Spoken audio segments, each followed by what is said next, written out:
This is a gravimetric analysis problem because we are weighing a product, a precipitate, in order to determine an amount of a reactant.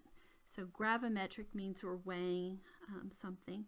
So when we read this problem, one thing that's not explicitly stated is that the polluted water is this lead 2 ion solution.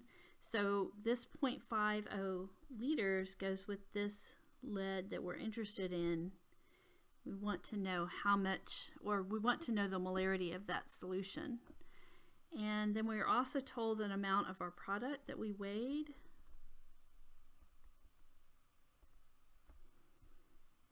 Okay.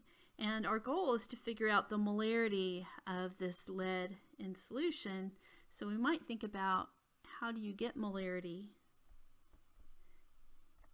Molarity is going to be moles of the lead 2 divided by liters of the lead 2 solution.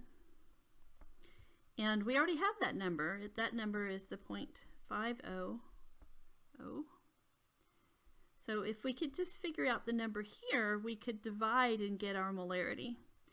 Well, we have the amount of this product, and so we can basically use stoichiometry to get to the moles of lead 2. And once we get to the moles of lead 2, we can go back to our molarity definition and divide.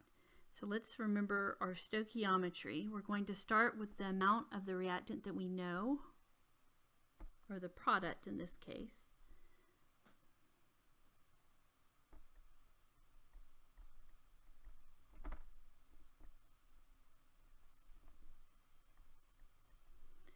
And as always in stoichiometry, we need to get to moles, because once we get to moles, we can switch and look at our another compound or substance. So I'm going to go from grams of lead sulfate, lead 2 sulfate, to moles.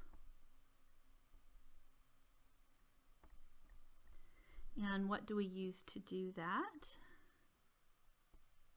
We use our molar mass. So we look on the periodic table and we add up the atomic weights to get this, and I've done it for us, to get to moles. Now that we're to moles of our lead sulfate precipitate, I want to switch and look at the lead ion. Go to moles of the lead ions. Okay, and normally we would say, oh, how are we going to do this? This step is always with the coefficients. And with the coefficients, if you go back and look, it's a 1-to-1 mole ratio. And so we'll put in ones. In this case, you could have just looked at the formula lead sulfate and seen that for every lead sulfate, there's 1 lead. So it's a 1-to-1 ratio.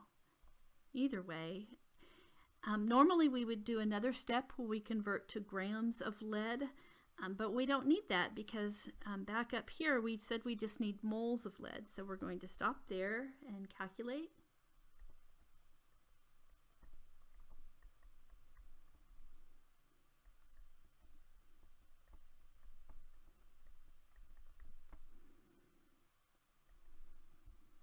Okay, and now that we have our moles of lead, we can go back to this equation we said we were going to use and plug in.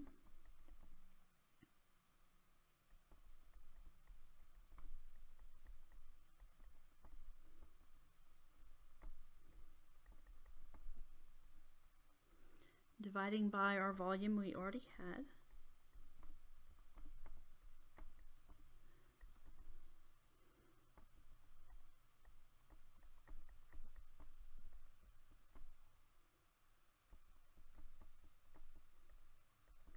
So we have determined our concentration of our lead 2 ions in this solution.